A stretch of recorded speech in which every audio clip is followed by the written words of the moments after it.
Tla ke go dumedise mamedi ya rategang, re buise palo ya lentswe mmogo go Genesi wa bo 42. Re a go bala temana go tloga ka 25 go fitlhelela ka 28. Genesi 42 verses 25 to 28 yone e balega ka tsela e. Setlhogo sa ditaba se re bomogolo wa Josefa ba boela kwa Kanana.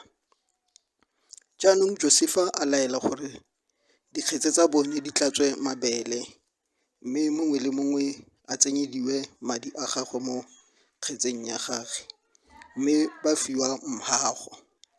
Ba direla jalo, jaanong ba tsaya mabele a bone ba a belesela mo dieseleng tsa bone ba tsamaya. Mme ya re yo mongwe wa bone a bofolola kgetse ya gagwe a go fa esele ya gagwe dijo, ba lefa ba tla lalang teng a fitlhela madi a gagwe a le mo molomong wa kgetse ya gagwe. A raya bomorwa rraagwe a re, ba mpuseditse madi a me ke a mo kgetseng ya me. Ke fa ba kgobega marapo ba lebana, ba tshogile ba re, ke eng se Modimo o se re diretseng? Lentswe la Modimo le fella foo. Mamedi ya rategang, ga ke bala setlhogo sa ditaba bomorwa Josefa ba boela Kanana, ka ba ka ipotsa potso ya gore ba tswa kae. Ga ke go gopotsa modumedi ya rategang, ba kile ba rekisa morwarrabo e leng Josefa, morago ga gore a ba bolelele ka toro ya kileng a e lora, a ba boleletse gore ka lengwe la matsatsi ba tla mo obamela. Gompieno re kopana le bone ba tswa Egepetwa ko ba neng ba mo rekiseditse teng. Go mo rekiseng gabo ba ne ba ipoleletse gore bophelo ba gagwe bo tla nna bokete, ka gonne Egepetwa e ne e le naga e itsagaleng ka bokgoba. Kante ga a fitlha Egepetwa o fitlha a nna molaodi wa tso tsotlhe. Gompieno go a etsagala dijo di a fela ko nageng ya bone ya Kanana, ba ya Egepetwa go a go reka dijo. Ba kopana le ene fela bone ga ba sa mo gopola. Go na le puo e nngwe e tleng e buiwe gore modiri wa lebala empa modirwa ga a lebale. Ene o a ba bona fela bone ba mo lebetse. Morago ga gore ba reke, a laela gore ba busetswe tse e leng tšhelete ya bone, dikgetse tsa bone di tlatswe mabele. Tsala ya ka moreneng ka ba ka gopola moopedi wa kgale Brenda Fassie, ke tlo e toloka ka Setswana, o kile a bula pina e reng o s'ka mmolaya, ka lengwe la matsatsi o tla mo tlhoka.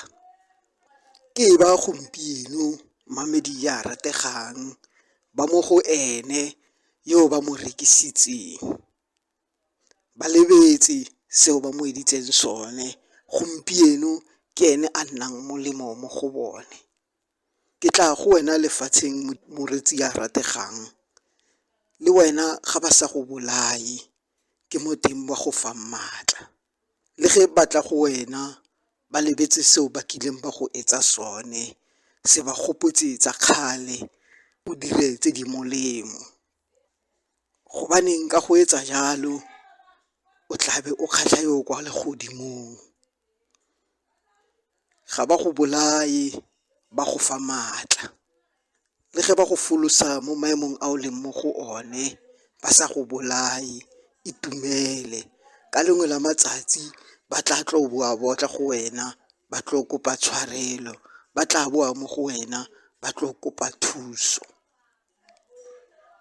Bebele e re ge ba fitlha ko go rraa bone, ba mmolelela ka mokgwa o ba ne ba tsholegile ka teng, monna yo neng ba kopane le ene a neng a le molemo mo go bone. Ba itumetse gompieno. Mamedi ya rategang, lekwalo le le bua ka nna le wena.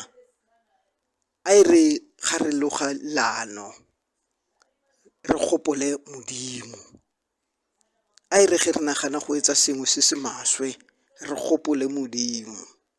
O re a re sekeng ra mmolaya, botoka re mo rekiseng.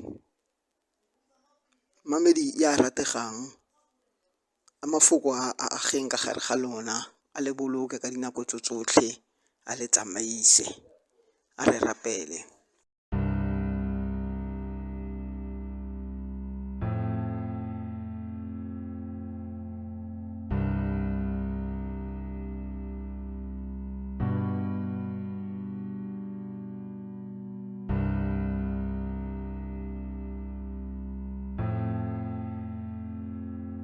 Modimo o matla otlhe, re a lebogang thata ntse re babaletse re bolokile, o re gogile ngwageng o o fetileng, wa re fitlhisa mo ngwageng o mošwa Keresete.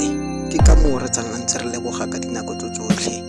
Tsena ka gare ga malapa a rona Modimo, o re tshegofatse Modimo wa ka, wena o itseng seo re se tlhokileng mo ngwageng o o fetileng Keresete. A e re ge re tsena mo ngwageng o Modimo, re tsene ka dipelo tse di phuthulogileng, re tsene ka dipelo tse di ntšha Modimo o matla otlhe. Re boloke o re tshegofatse tselae, bitso le di matla mo rena rena Jesu Keresete, amen.